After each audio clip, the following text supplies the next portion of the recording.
Camera shots. Gotta do the YouTube stuff. Gotta do YouTube. We actually gotta do YouTube stuff now. Sometimes. At least for stuff like this. It's pretty important. I've never been this excited in a long time. I'm so pumped right now. So today is finally the day we get to put the BCs and the FDF angle kit on. Well, maybe a day or two, but it's gonna be a weekend project. But the time has come. So we got the FDF Mantis kit. We have the BC coilovers ready to go on the SN95. I'm so excited. Can't freaking wait. And we're doing it old school. We're not in the shop. We're in Cora's garage, kind of like back in the old days. Yep. Back in Ocala. So. Oh, that way we just take our time. If the car's got to sit on jack stands, it sits on jack stands. It's not in the way of anybody else. So. And that's kind of what this whole weekend's about, is just taking the time and going through it and just fixing a few small things besides just doing the FDF kit and the BCs. But yeah, kind of like maybe if we have some side time, getting the headlight to line back up and the bumper and whatnot, because the soft suspension kind of allowed the tire to get into the fender. Yeah. So, but and probably mount the if we have time, mount the harnesses for this passenger seat. So my wife said if I don't mount the harnesses, she's not riding in it. So fair enough. I have to mount them at some point. Fair enough. But yeah, now we're gonna get started here and start getting on jack stands and go from there. But yeah, I'm excited. Let's do it.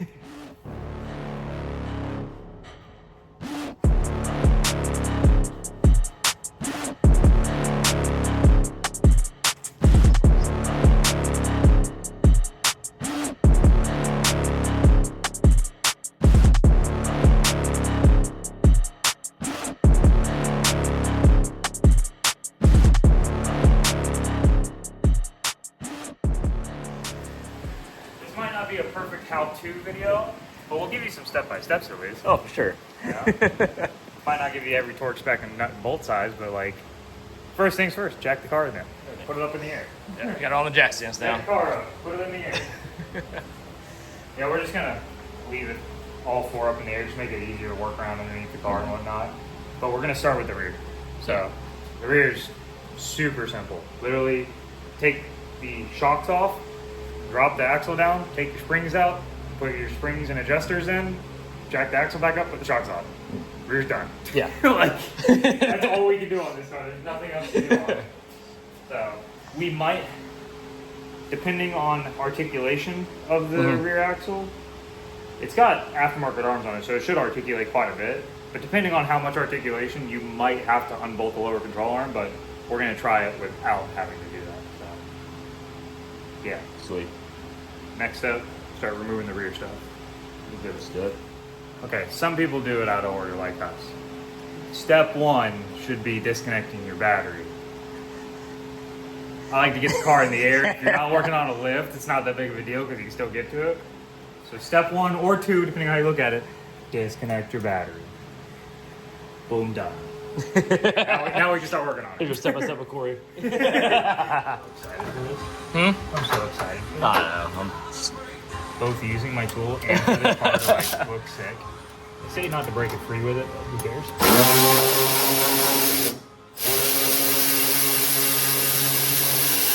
Well, the convenient part is that nut wasn't so bound up on there that I didn't even have to use a pair of like vice grips or channel locks or something on the top. right. Because there we go. Yeah, because like sometimes if they're, this one might do it to us, but if they're really tight on there or they just are like seized up from rust or whatever, Right. Typically the stud or the whole shock tube will actually spin, or the piston will spin. Oh, yeah. And so you have to hold it with like a pair of channel locks or vice grips or a wrench if you have it already sized. But luckily we didn't have to do that. So let's see if this sounds good.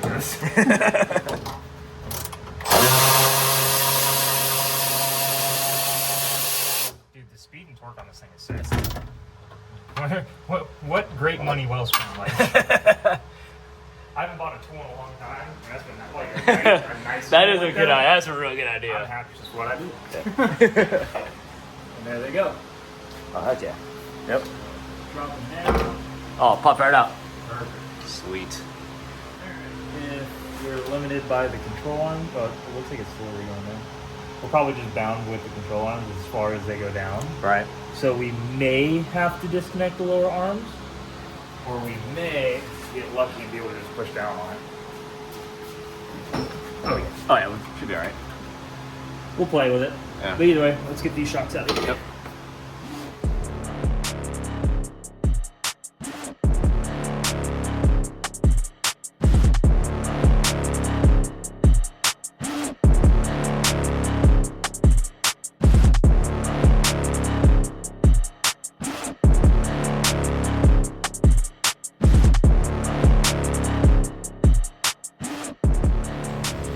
Like, there's definitely some tension on it, but if I can snake this bad boy out of there without hurting myself or a brake line or something.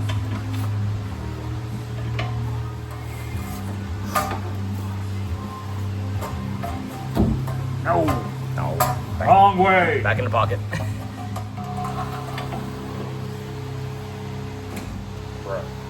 It's really good at going back in the pocket. It's almost like it's meant to be there. I think so. I got it. Just pull harder. What brand are these, anyways? Up right there. There. Something Deutschland. Something Also- Germany. Made in Germany. German. I don't know. Somebody knows what it is. Yeah. It's got a scratch right there. Yeah. See if that sounds better. Anyway. Yeah. Oh yeah. The lowering springs you can just pull out. Oh, this one's got some rubber on it. Sure. Oh, it's because the little isolator's gone. Ah, okay. That's fine. We're getting rid of those anyway. Get those bad boys on there.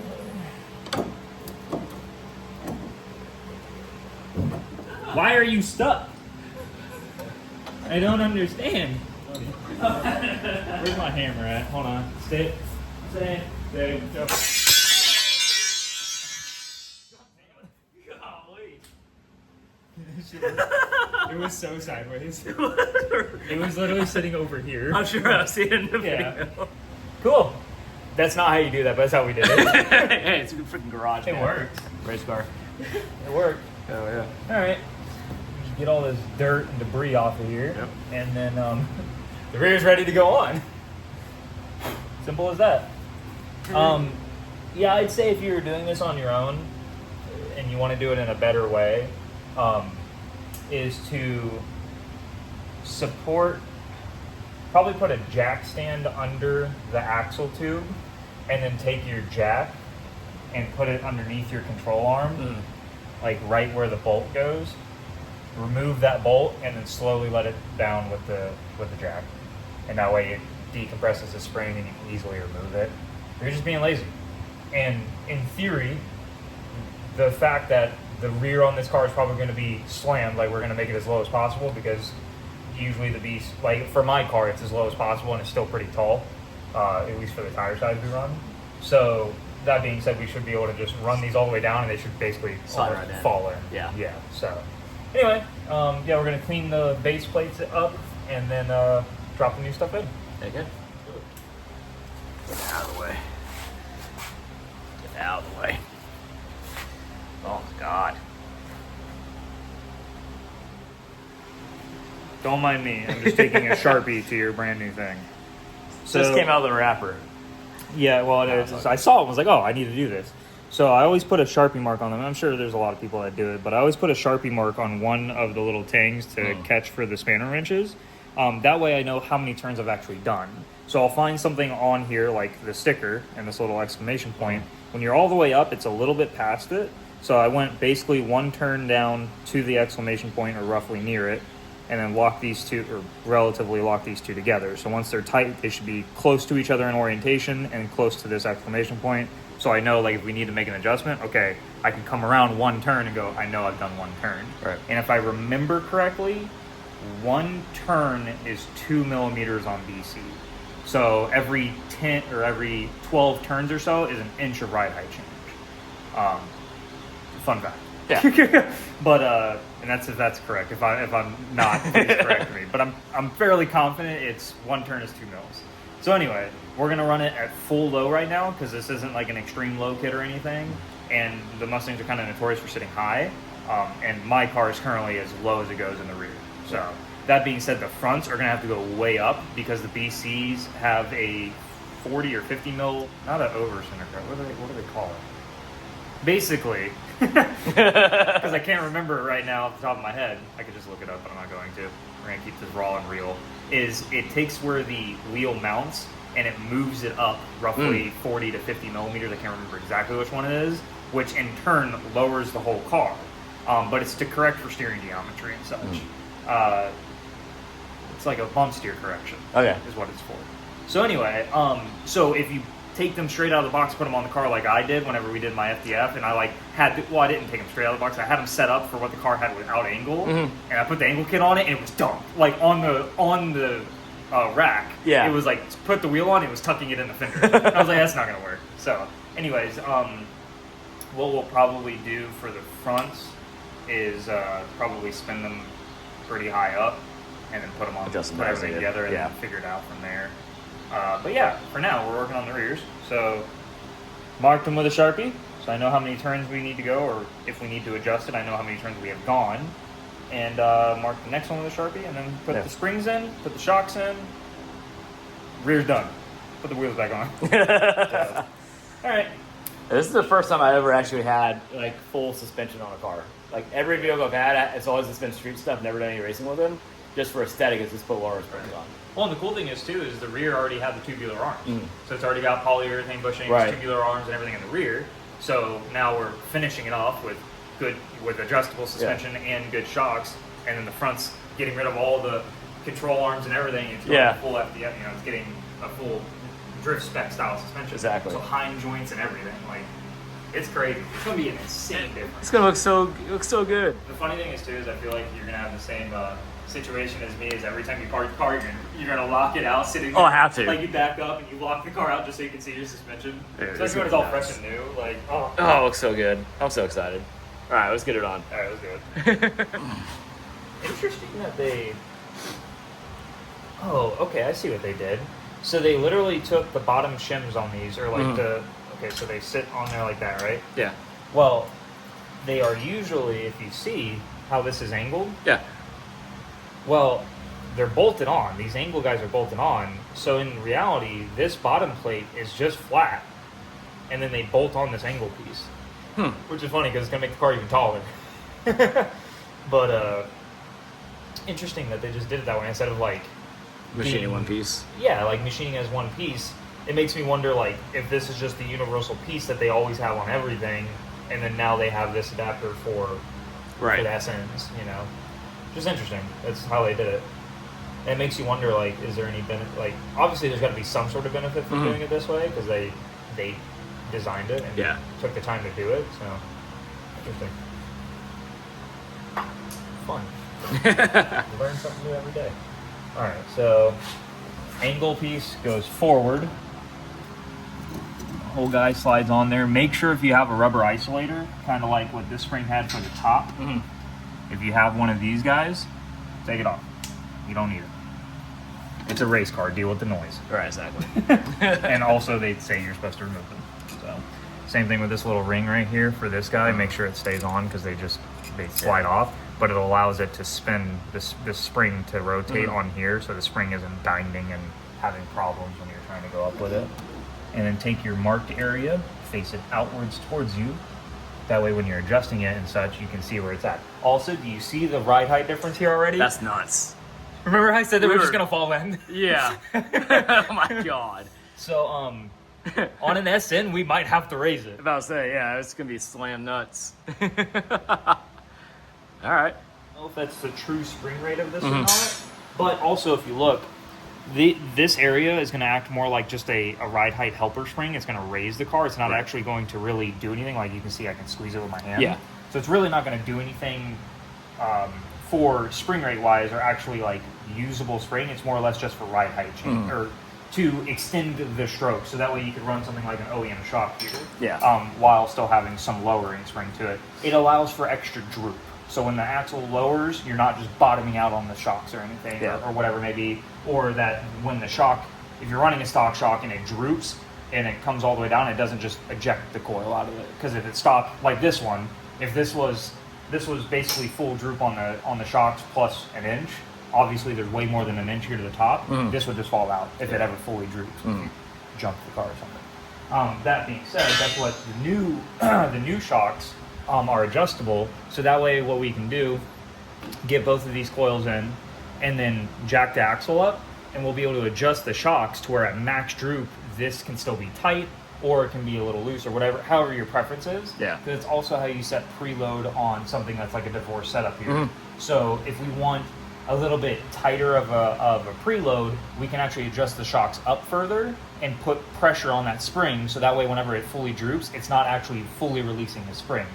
Me personally, like on my car, I have it set up to where I have like the very mildest of preload. Just enough to where like you can shake the spring, but it doesn't like rock on the pedestals. Yeah. I just don't want to go any looser than that because I don't want them to like chatter or do anything weird under like the unloads or anything. Right, exactly, yeah. Especially because I run a 3K spring now, so I run a very soft spring in the rear. But anyway, just a little thing there is like, this is how it looks fully drooped right now, but once we have the shocking and everything, we will have it to where we can like move the spring a little bit, but it can't just like fall out. Right, you know? exactly. So, or chatter, or, Yeah. you know, anything like that. Sick. Under droop. But anyway, so we'll grab the other one. I'll mark the adjuster, put it where we want it, jack the axle up, adjust our shocks, put the shocks in, and the rear's done. Sweet. It's gonna be a long video. It's Oh my gonna be god, you almost died. I almost died. It's gonna be a long video, but it'll be full of information, and for the people that want to follow, they get to follow. Exactly. They'll get it. They'll get it. Thanks for watching.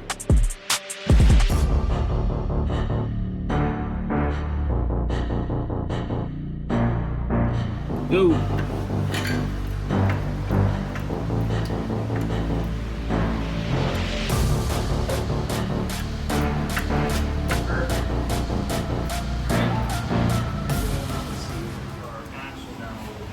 At a time on Okay. payload. We'll probably set the other side first, just because This side? Yeah. Alright, so we're fully dropped now. The jack is all the way down. We've got a bunch of loosiness. So, and the thing is too, is we actually raised the side quite a bit just to compensate for like, for this, but also for like driver weight. So if there's no passenger in the car, which is going to be most of the time, competitively driving stuff like that, it's going to be just you in the car. So we want to even ride height and preload for you being in the car.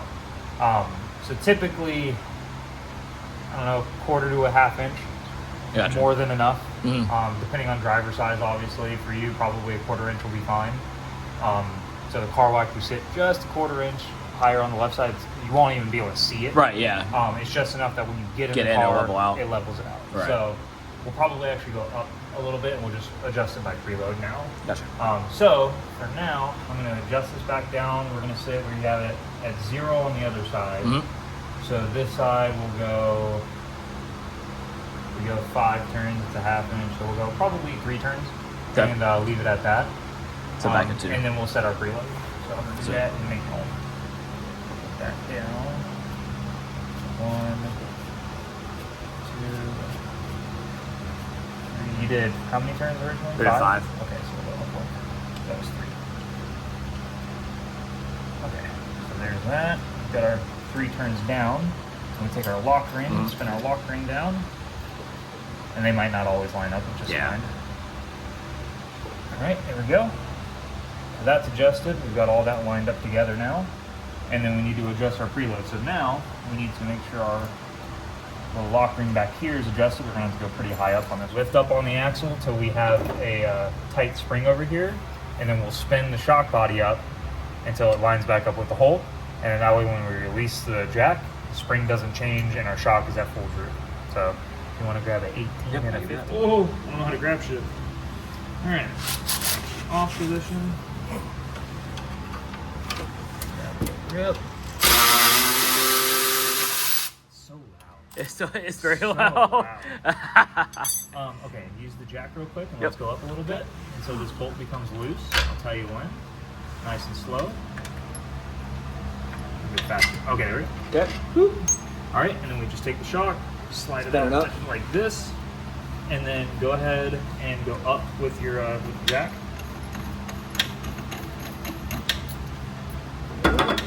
Keep going. Okay.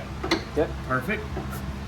And then now we just spin this up until we're in line again. Or until we bottom out the shock.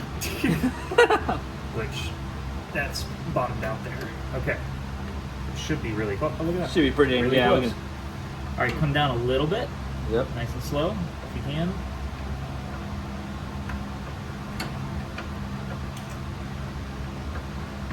Perfect. Perfect. Yep. There it goes. Sweet. Get it to go any further. It felt like a hard stop.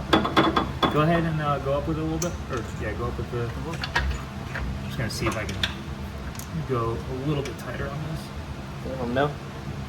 Huh? Keep going? Yep, keep going. There it goes.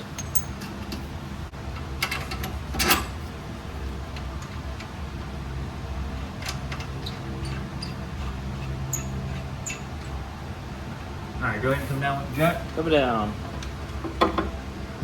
Down. Alright, we're going to adjust this until we have reload. Alright, we're going to go with 7 on this side. Okay. And we're going to put the other side at 4. Oh, is that 4? That way we have a 1/4 inch cross. Got it.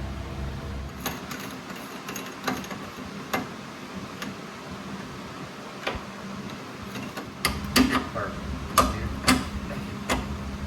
All right. Shimmy here, so we'll adjust it down some. Might be. All right. Little lock rings for our shocks go down. So these are literally the shock. This is the shortest the shock body gets. Right. Not get any shorter than this. We are max low right now. Well, max low and still having preload. Right. Fun fact. Which is interesting. I mean, it's good to have good shock length like we have. Like, shock length is key for traction. But, like, interesting that you can't use all of the bucket. Like, oh, you almost need like a 200 spring in here. Right. Like a 160. Gotcha. Which I have. But I have oh no, these are 62. Yeah. So they're 62 on 160. So I do have 200s that we could put in here, and they're 5Ks. Okay. So they're a little softer and they're taller, which can help with preload and such too. Anyway, so in the future, if Yeah. you want to play around with it, Yeah. you know, I bought extra springs, so now we've got springs to play with. But and plus they're like brand new, $50 a piece. Yeah. It's so crazy how cheap springs are, so you can play with spring rate. Anyway, so we're gonna lock down the lock rings for the adjusters on the spring perches themselves, and then lock down the shock lock rings, and the rear will be done. Put the wheels Sweet. back on. So. Hey, that's all it needs. You ain't gotta go crazy with tightening these. Like, tighten them a little bit, but don't crank on them, because then later it's gonna be a pain for yourself. Yeah. Okay. That's tight. Those are tight. Now I just need to tighten the lower shock bolt. And this side's done. And then we do the other side. Sweet. So again, if you wanna go do the other side, Yeah. you gotta wrench it. Yeah.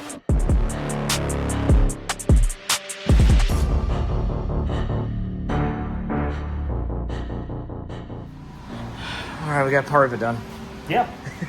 Got the easy part done. Yeah. This is as tall as it gets. Might be some adjustments needed. Yeah. We'll play around with it. Oh, for sure. We gotta start somewhere, you know. Yeah. Why not start at the lowest? Or one of the lowest. That's good. So we have it like 7 turns up right Yeah. now. So it's not max low, but it's the max low that we can go while still having preload on the core. Right. So the shocks are as low as they get. Yeah. But yeah, so throw the wheels back on the rear. The rear is done, and then we get to move on to the fun part. Yeah, we got to do the whole. I mean, basically everything in the front end's coming off. Yeah, literally, like these big old phasers are coming off. But we do need to remove the sway bar. Yep. It's going to be in the way, and it can't attach to the lower arm anymore. Or at least that I know of. So yeah, the whole spindle comes off. I'm going to hang the caliper out of the way. Whole spindle, our strut, our sway bar needs to leave the chat, and then we have to get our old coil and our lower control arm off. So once all this is out of the way, we have just the lower control arm and a coil. We'll put a jack under the lower ball joint. We'll put some preload on that spring, loosen our lower control arm bolts, and then we'll slowly let the jack down to pull all the pressure off the spring, pull the spring out, bolts, and then everything will be off the front of the car. And then it's bolt everything on and hope that everything is correct this time. Right. That being said, I'm not sure. These should be a bearing style like I have on my car, where it's just a whole hub assembly. Yeah. We'll have to find out. These are fine. Like, I don't think there's any problem with them. That brake cover's dragging low. I don't think there's anything wrong with these bearings. I didn't feel any play in them or anything, or it didn't seem as though there was any problem, so we could probably just swap them over.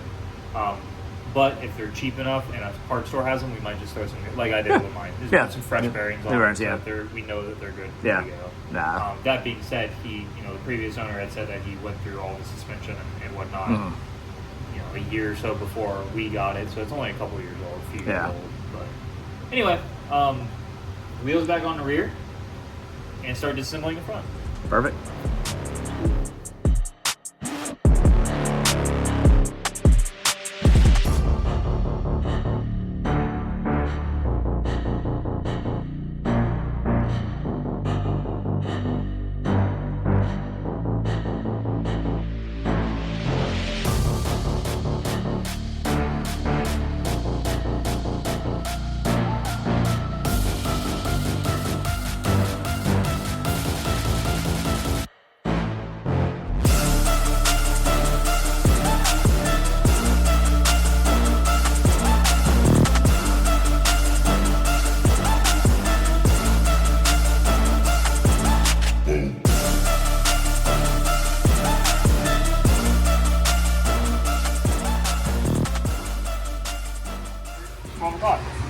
Good stopping point for lunch. Take it, yeah. But that's what's going on. Yeah, we got Missing some stuff. But yeah, it pretty simple. Just remove your outer tie rod. Well, remove it from the knuckle, and then I just fully removed it from the inner tie rod because it's getting replaced anyway. And then undo your strut bolts to your knuckle. Undo your caliper. Remove your caliper and your rotor, and then remove the strut bolts. And for this side, we already have the sway bar already disconnected and off the car, so we left one of the strut bolts in, and then put the jack underneath, and loosened the control arm, and popped the strut bolt out, and then dropped it all, and it came right out. Because that lower spring was still under tension because it's sitting in a control arm. So, but anyway, it's all out, and now we're gonna probably grab food. Yeah. And then after food, we're gonna clean up all of our mounting locations. Just grab a little wire brush, clean everything off, make sure everything is nice and clean, and there's a good mating surface for all the new parts. And then we gotta unwrap all the new stuff and get everything kind of mocked up on the ground, and then get ready to throw it in the car.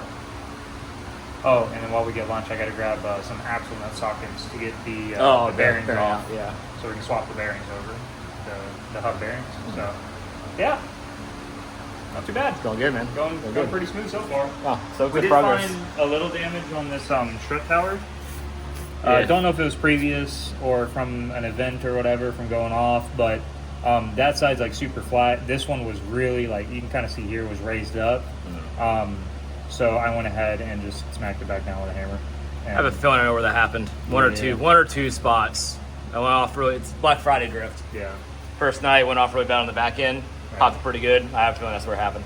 Right. But yeah, so nothing too crazy. Honestly, these new camber caster plates might be a little bit more rugged if we run the camber caster plates. Because we might start with just the BC camber plates.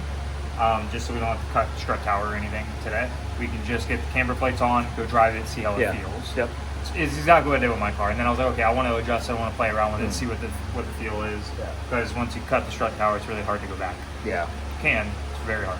So we have the camber caster plates as an option, so we'll probably hold off for now, and we'll come back to it at a later date if we want to make a feel change. If it doesn't feel if it feels fine, then just send it, just drive it off. So, but anyway, yeah. So food, sockets, and then put it all in. Go. Do it. Pretty. Yeah. That way, I couldn't. I was impatient. Sick.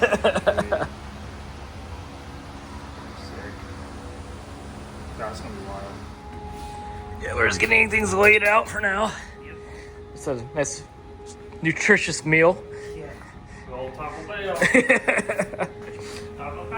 Taco. Taco. So now it's getting things back together.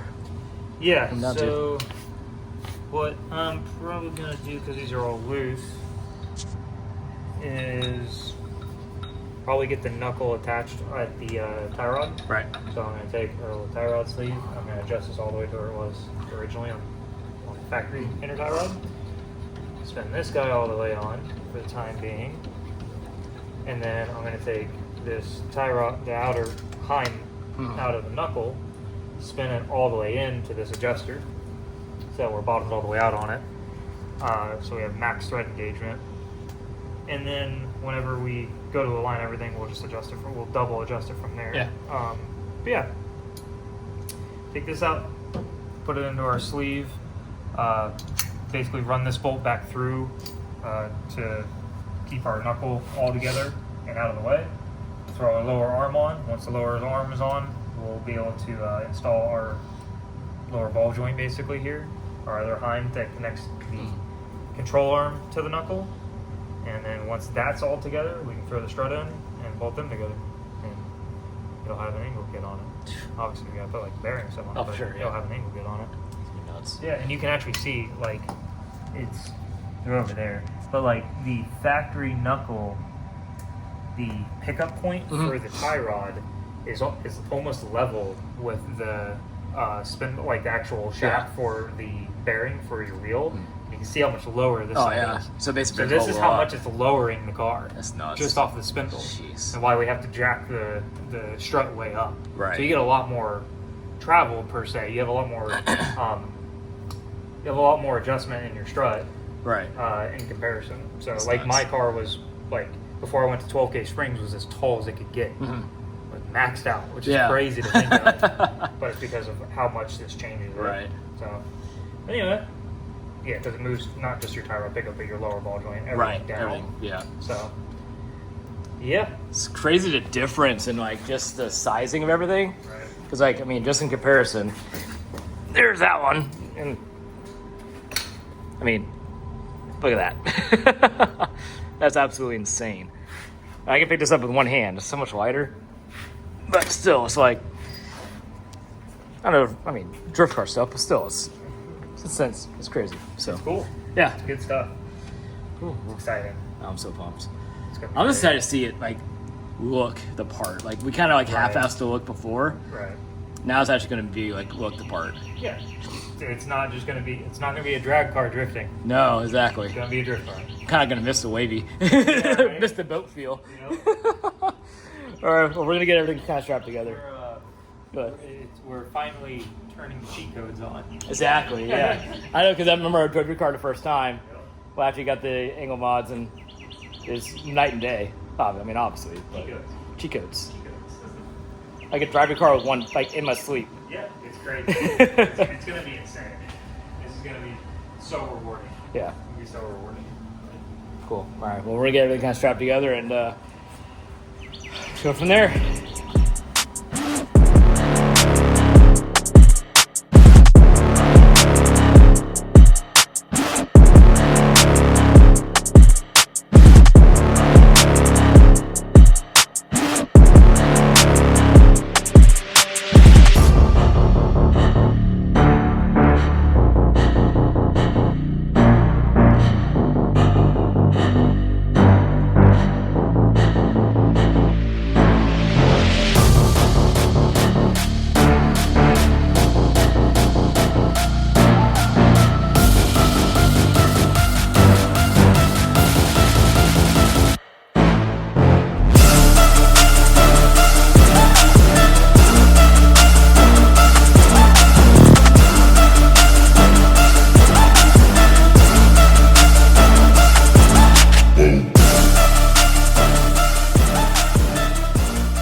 It's a tight fit. I mean, there's no rubber bushing there anymore to like Right. slide stuff and move stuff around.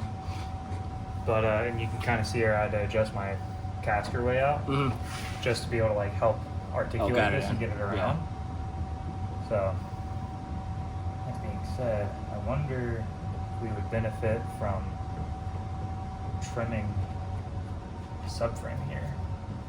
We can see. I mean, should never go that high. We should never, yeah. Should never go that high. For that high, we have a problem. Yeah. So bring it all the way in here.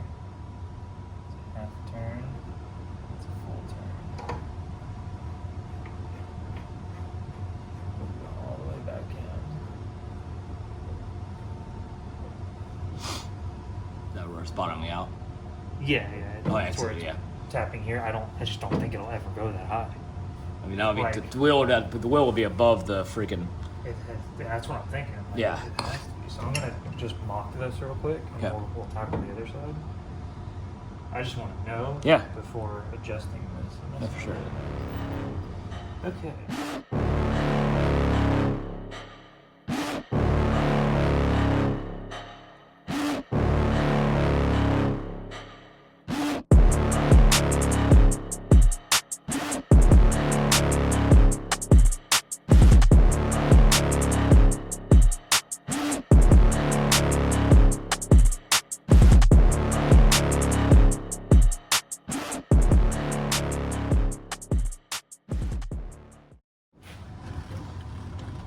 Angle kit. I mean, it is. I mean, Yeah, that's very true. the whole angle kit is on. Yeah. It's nuts. Yeah, this is. It should never. I mean, I think you'd be tucking That'd be wheel. really high. Yeah, you'd be tucking wheel if it was that high. Yeah. We'll play with it. Yeah. Worst case, it's the whole point of this is for the adjustability of it, so it's Yeah. supposed to be easy to adjust. Mm. And yeah. Okay. Cool. That was that.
What do we adjust?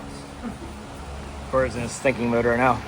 Yeah, well, do we get shorter tie rods?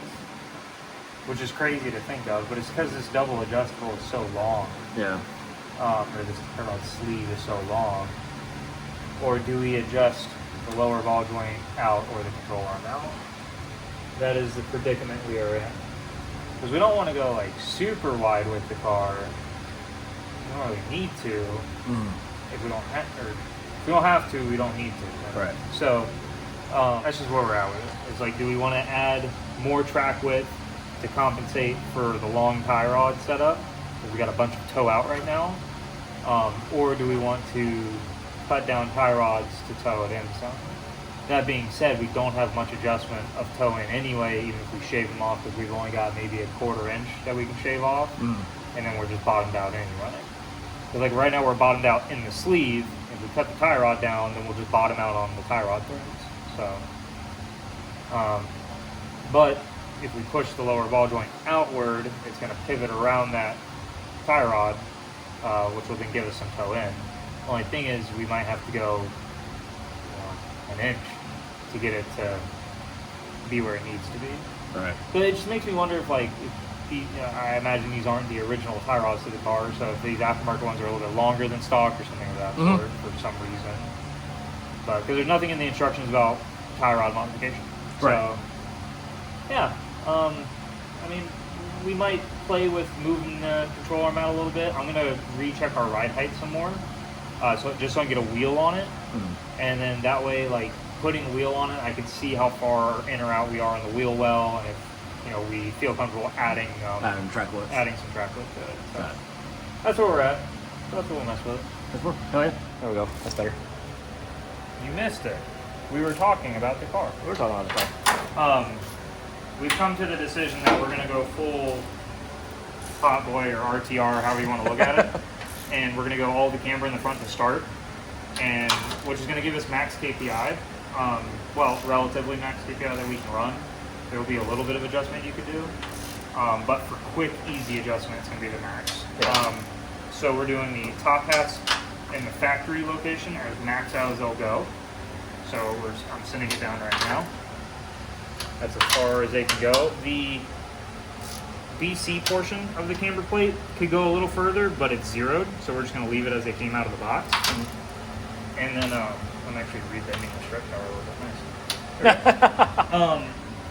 And then if you see, the strut bolts are still loose, so we have this much adjustment of slide on the strut itself between the spindle and the strut. So we're going to go just max in on everything for now. It'll give us the most cross jacking, and it's just a baseline to know how it feels. If it feels like crap, we'll adjust it. Yeah. That's the whole point of the kit, and it's kind of a big part of drifting is not everybody's going to drive their car the same or like the feel the same. So if Holden loves this, we're just going to leave it.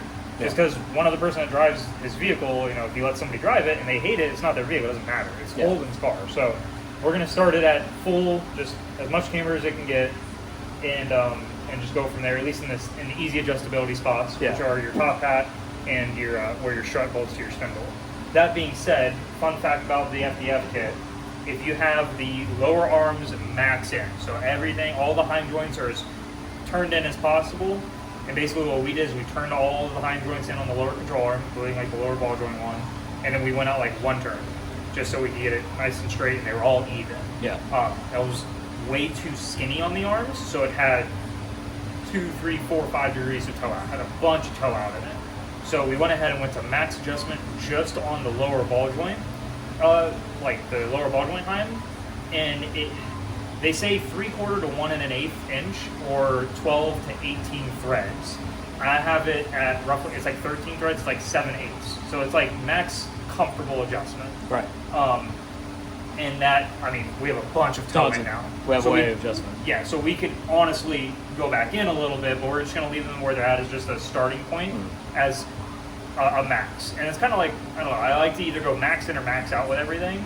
This one we're going to have to compromise a little bit because I can't max in the lower arms without like cutting tie rods and stuff.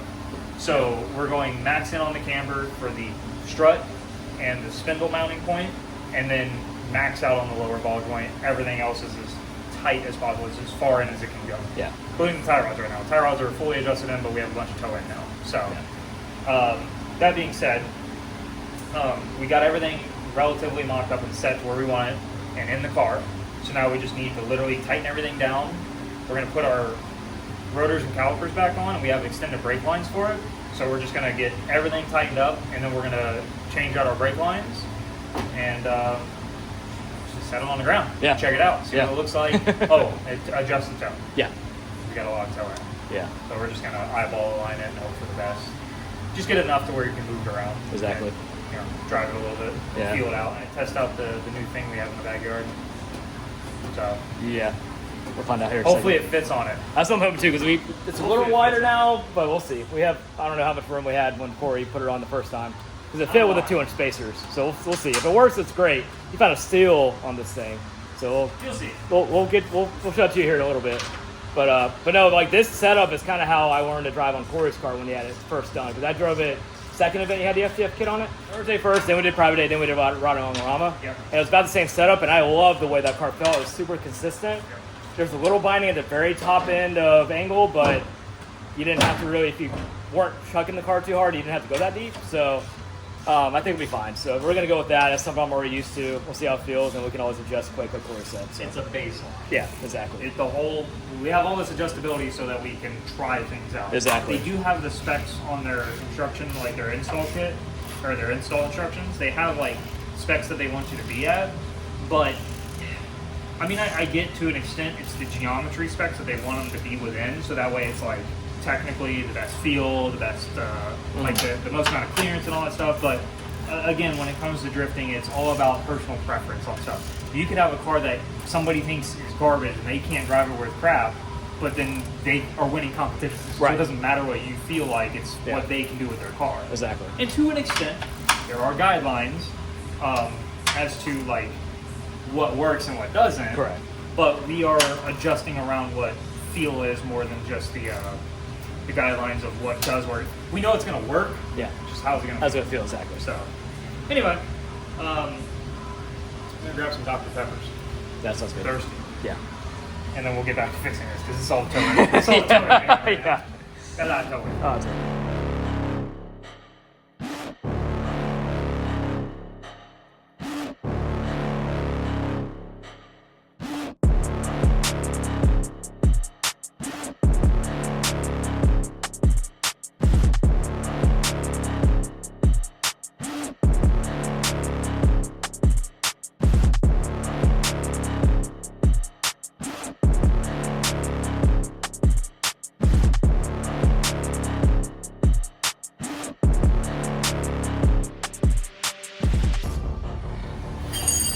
Oh, hello. That thing's flying.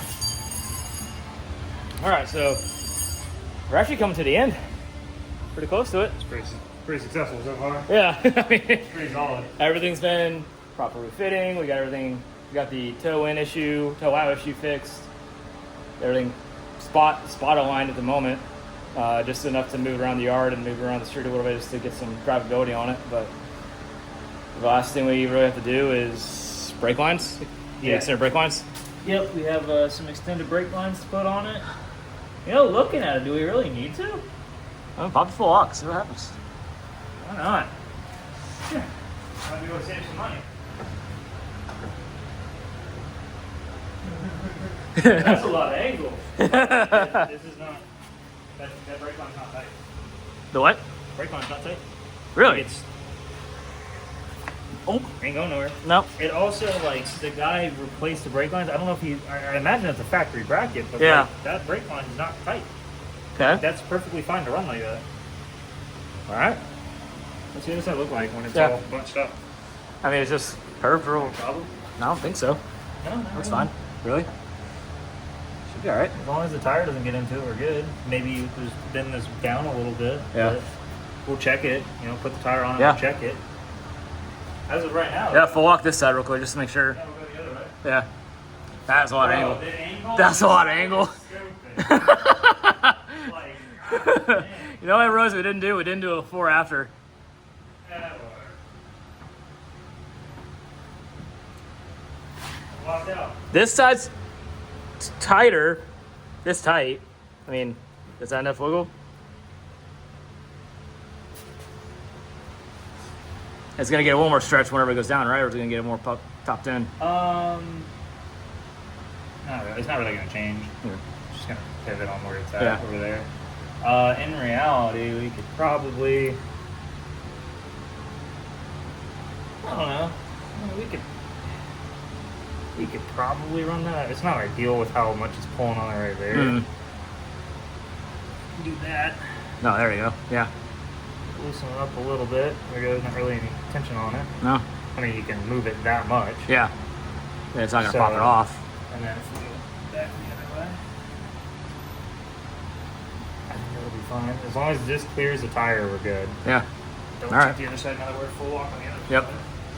Golly. It wouldn't be a bad idea to upgrade the line. Like, it's not like it's a terrible idea to do it. Yeah. But if we don't have to, I why? bought them. I mean, they're paid for already, so Yeah, it's just extra work that we might not really need. if we don't have to, I mean, we have them in case we need them. Right. You could always like have a brake line problem. We'll just go We to have the extended Yeah, afterwards. exactly. Yeah. I would leave it as a line for now. Yeah. And then if we want to upgrade them later, we can. Yeah. No, send it the way it is. We just need to make sure that we don't have any binding problem. Oh, we need to set our lock stops. Okay. Yeah. Oh my God. This is stupid. Yeah. Good night. we're not on a lock stop, so that's just rack limitation. Okay. So what we're gonna do,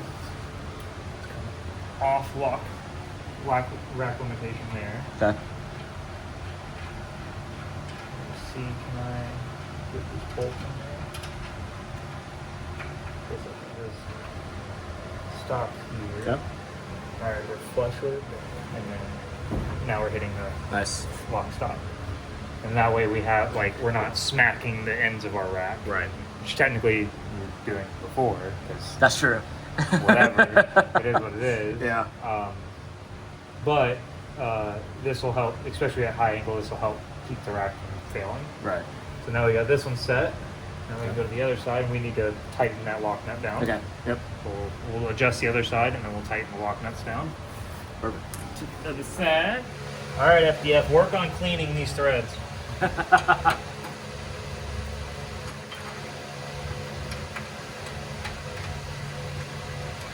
Threads feel like crap, FDF.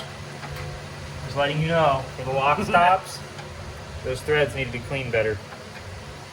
At least on this kit. Maybe you just missed this one. All right. FDF, I'm looking at you.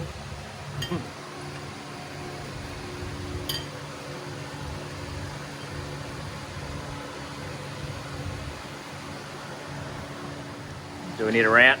Yep. So if we come over here, it'll be way easier. Yep. So you see this jam? This is our steering stop. Yeah. This is our jam nut. Yep. Now if I go to tighten this down, you think it should be getting tight. It's not getting tight. Okay, real quick. Now the bolt's tight, even though the jam nut's loose. Huh. Right? Yeah. Weird. I wonder why that would be. Well, let me get this tightened down a little bit further. If you bring the camera to this side, where you can see it from underneath or in the back, and you can see the bolt right there. Yeah. As I tighten down the nut,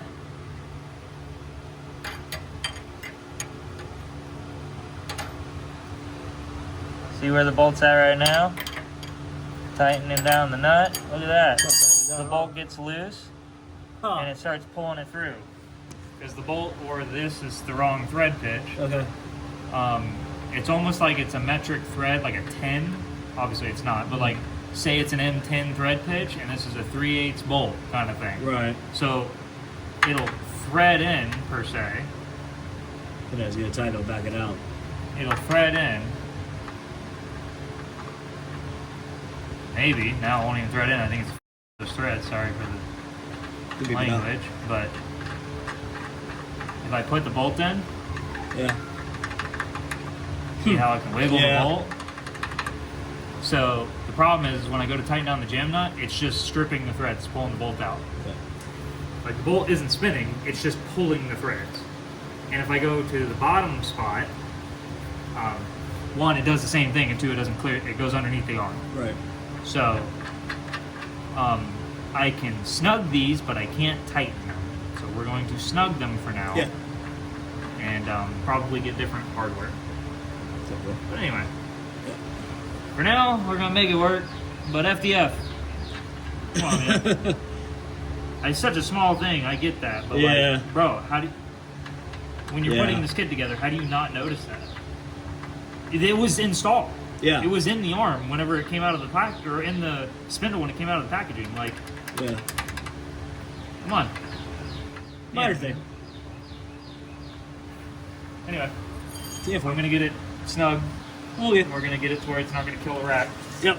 At least for driving on the street for Yeah. now and testing, you know, not testing, but like Yeah. driving it around. Exactly. Make sure nothing falls off the car. Got a lot of camper. That's a lot. That's a lot.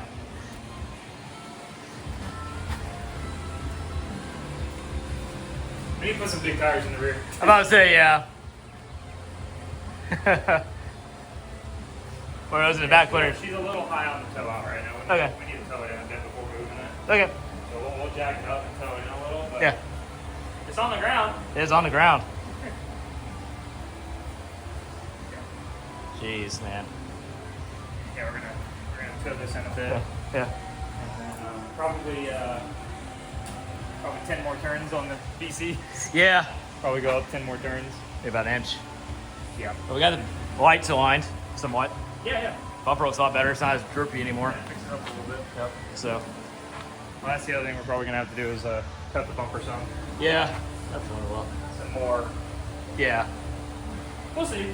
We'll see how its arc is when it's on the ground. Yeah. Tell you what, just since we're sitting here. Yeah.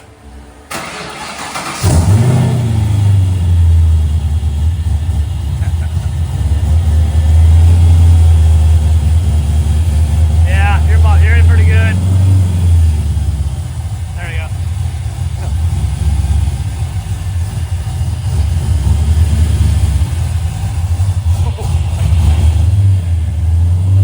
That was like it. That's it. Holy crap. Oh my god. There we go. I was like, it's not on the lock stop yet. Hold on. That is nuts. There we go. Now it's touching the lock stop. That's That's nuts. everything. Holy It's good enough crap. angle.